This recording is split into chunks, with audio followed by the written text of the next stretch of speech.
Salam sejahtera, terima kasih karena bersama dengan saya di Nazilin Unity Channel. Tuan-tuan dan puan-puan sekalian, ini adalah dapatan baru, bukti baru, dan juga perkara baru yang mungkin kita tidak pernah tahu hari ini didedahkan.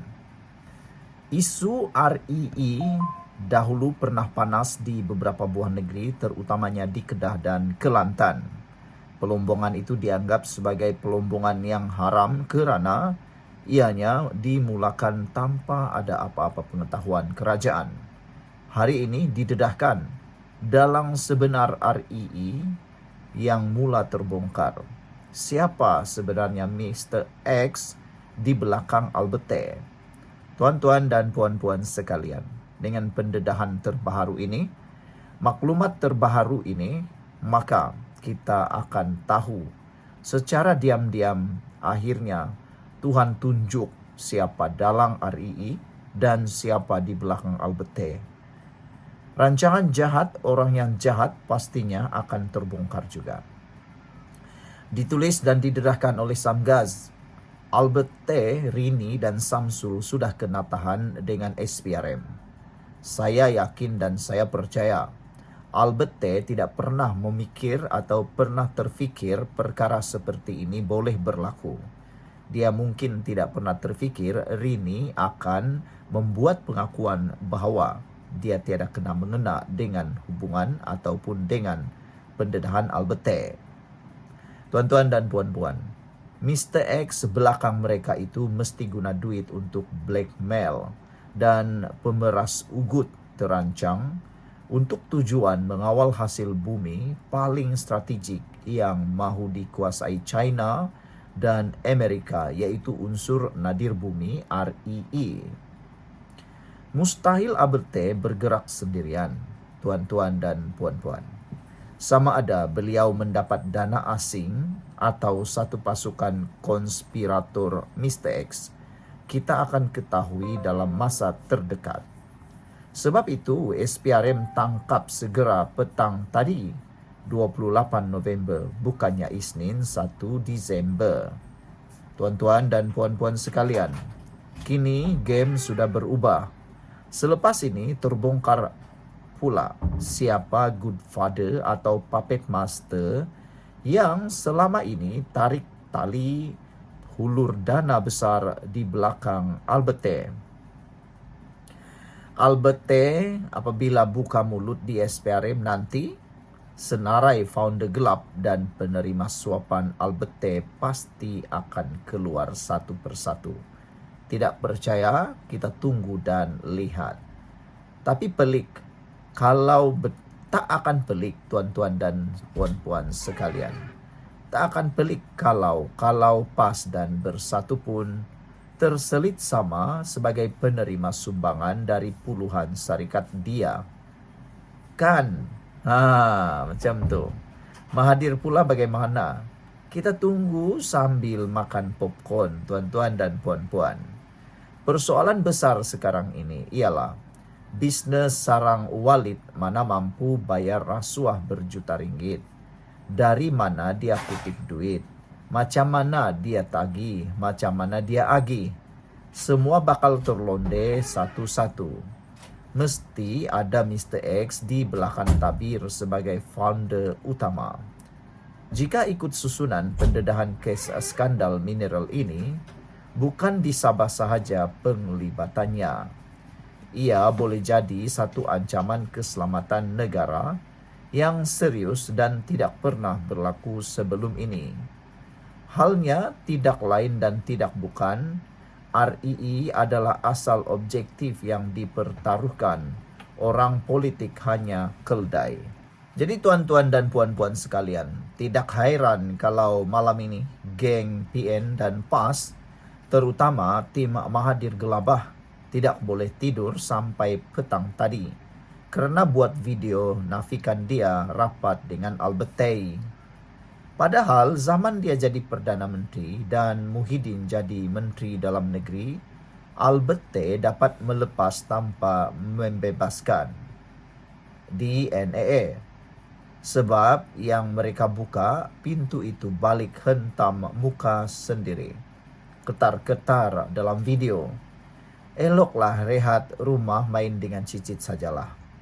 Mereka yang paling kuat tekan SPRM sebelum ini. Nah, sekarang SPRM memang buat kerja. Kutip semua yang terlibat dan korek habis konspirasi RII kali ini. Pemberi dan penerima pun kena kutip. Ini bagus. Jika kemarin Rini kena, semalam Samsul dan Albert T pun kena kutip dan ditahan SPRM. Terkini Samsul direman 6 hari, Albert T juga direman 6 hari. Baru adil, baru tahu siapa yang bohong, siapa yang cakap benar, dan pergilah dakwa mereka dua-dua di mahkamah, boleh kita tahu kebenaran yang sebenar-benarnya. Ini baru telus. Tidak ada sorok sesiapa. Ini yang rakyat mahu. Ini reformasi yang rakyat mahukan. Tidak pilih kasih. Ketiga-tiga kena kutip. Inilah standard kerajaan madani. Tak kira parti, kau salah, kau jawab dan kena hukum. Cuma janganlah tuduh semua bersalah sehingga dibuktikan bersalah. Itu prinsip jelas dan janganlah fitnah. Tuan-tuan dan puan-puan, selepas ini elok SPRM kutip juga bekas ketua polis negara, bekas pengarah jabatan pencen yang jadi pengerusi berpuluh syarikat Albert T itu. Sampai siasat sampai lubang cacing. Mereka inilah kadang-kadang jadi barua jual negara, pinjam ayat PN yang mereka selalu main. Sembang masa ada jawatan hidup Melayu, dah pencen sujud di kaki koruptor jahat. SPRM mohon jalan terus dan bongkar semua. Biar terang siapa sebenarnya dalam konspirasi jahat untuk memburukkan dan menjatuhkan kerajaan kali ini. Dan nak menguasai sumber kekayaan baru negara RII. Selepas ini, nak jadi pegawai lantikan politik di pejabat Perdana Menteri, timbalan Perdana Menteri atau timbalan atau JLC. Jika tiada integriti, pengalaman dan keuangan kuku, elok hati-hatilah. Mudah sangat kena jerat dan kena pegang batu oleh si perasua. PTD pun mohon SPRM jangan lepas pandang. Papagomo kata 3 kali Jumaat. Rupa-rupanya konspirasi Mahathir nak jatuhkan Anwar terburai semalam. Mahathir kali pertama gagap buat video. Papagomo pula siaran langsung semalam boleh kata perjanjian dengan Amerika seperti kes Malayan Union dulu. Amat jahil siapa yang percayakan Papagomo. Akhirnya dengan izin Allah, muslihat nak tebuk atap 2.0 gagal. Jerat makan tuan. Tuan-tuan dan puan-puan sekalian, buat rakyat Sabah, ayuh bersama-sama PMX buat pembaharuan dan bangunkan Sabah di hari pengundian hari ini. Pilih PH ya, kata Samgaz. Mahathir, Muhyiddin, PN dua-dua tidak boleh harap.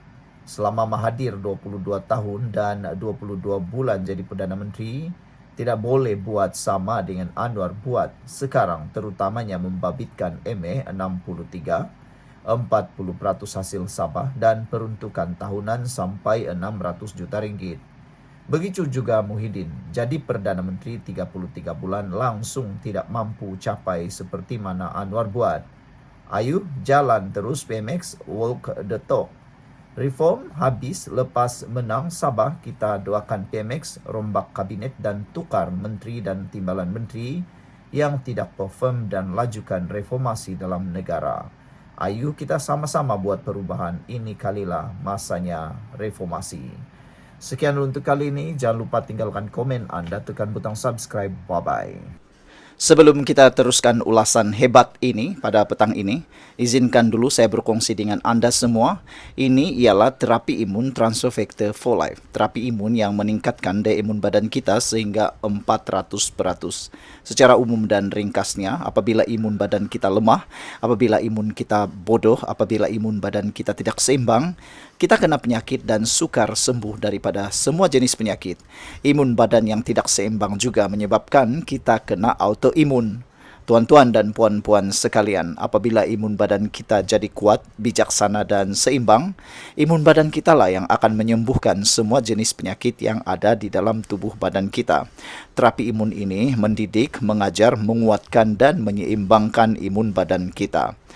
Sebelum ini, apabila imun badan kita jadi lemah, bodoh dan tidak seimbang, imun badan kita gagal untuk menghapuskan semua akar penyakit yang bertumbuh di dalam tubuh badan kita. Apabila imun badan kita lemah, akar penyakit akan tetap bertumbuh, berakar dan bersarang di dalam tubuh badan kita. Jawapan kepada kesehatan yang optimum ialah peningkatan daya imun badan, penyeimbangan daya imun badan, dan menjadikan imun badan kita bijaksana. Apabila imun badan kita jadi bijaksana, maka kita sehat. Cepat dapatkan produk hebat ini melalui nombor telefon saya yang tertera. Produk ini lulus KKM, halal dan diperakui oleh dokter-dokter di seluruh dunia. Tuan-tuan dan puan-puan, ini mungkin jalan penyelesaian kepada masalah Anda yang Tuhan hantar kepada Anda semua. Mungkin Anda sudah berdoa bertahun-tahun untuk masalah kesehatan Anda, dan ini jawaban yang Tuhan hantar untuk Anda semua. Jom kita sambung berpolitik lagi.